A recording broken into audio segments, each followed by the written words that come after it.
Do'stlar, Qashqadaryo viloyatini Mirishkor tumanining Oqmachit degan qishloqqa keldik. Oqmachit degani boshqacha ko'rinyapti o'zimga. Bugun vaqt topib kirdik bu joyga va bu qishloq haqida Zokir domladan ma'lumotlar olamiz. Nima uchun Oqmachit deb nomlangan? Shuni ayting birinchi. Qiziq. Oqmachit qishlog'i Qashqadaryo viloyatining quyi qismida joylashgan qadimgi qishloqlardan biri hisoblanadi. Endi qishloq nomlari haqida turli xil fikrlar bor.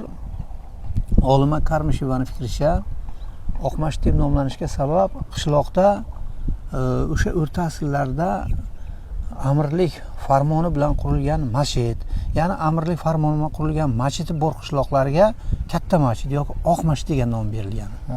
Mana shunday taxmin bilan qishloqda demak o'sha amirlik farmoni bilan qurilgan masjid bor degan taxminlar bor.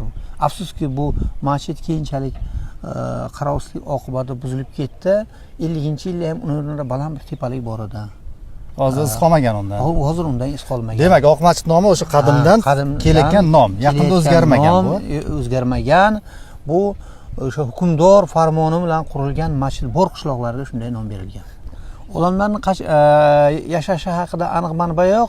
Masalan, bizning qishlog'imizda katta bir tut daraxt bor.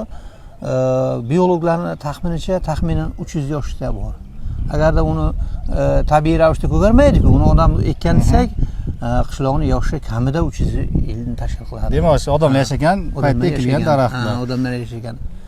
Bu yerda hozir 2000 dan ziyodroq aholi yashaydi. Endi Oqmachit qishlog'i 70-yillargacha Qashqadaryodan suv ichgan. Qashqadaryodan suv ichgan, asosiy mashg'ulot chorvachilik bo'lgan va qisman dehqonchilik bilan sabzavot, poliz ekinlari ekish bilan shug'ullanishgan.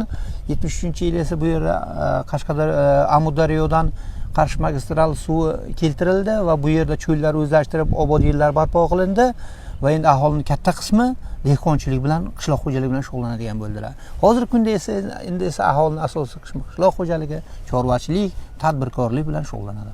Obod qishlog'i dasturi bo'yicha qishlog'imiz 80% deyarli hammasi asfalt yo'l bilan qoplandi. Qolgan 20% yo'llarimiz ham qattiq shag'al yo'l bilan qattiq qoplamali yo'llar aylantirildi. Kelajakda asfaltda qilinadi ular. Ichimlik suvimiz Amudaryodan keladigan suv hisobiga. Toshilmay suv. Tashilma suv. Qishloqda bitta maktab bor. 325 ta o'quvchisi bor. Ikkita xususiy bog'cha bor va yana bitta davlat byudjeti hisobidan bog'cha qurish rejalashtiryapti. Xudo xolasa. Xudo xolasa. Mana bu turgan tepaligimiz qanday tepalik? Bu tepaligimizni ayrim manbalarda Xurram tepa deb nomlanadi.